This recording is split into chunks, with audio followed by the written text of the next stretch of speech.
GST विधेयक पारित विधिमंडळानं एकमतानं पारित केल्यानंतरही शिवसेनेची भाजपावर टीका सुरू आहे। भाजपावर शिवसेनेनं टीका करताना म्हटलंय की या कर प्रणालीमुळे मुंबई भिकारी होणार आहे। शिवसेना काय म्हणते आपण ग्राफिक्सच्या माध्यमातून पाहूया। मुंबई पालिकेच्या कामात हस्तक्षेप करण्यासाठी मुख्यमंत्र्यांचा दूत म्हणून आयुक्त असल्याचं त्यांनी म्हटलंय। मुख्यमंत्र्यांच्या हुकमानं तो जमेल तसं का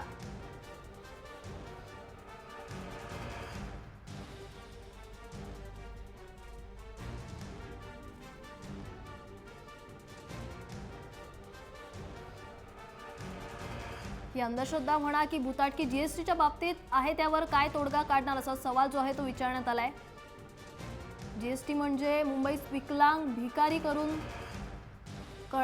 केल्याचं त्यांनी म्हटलंय।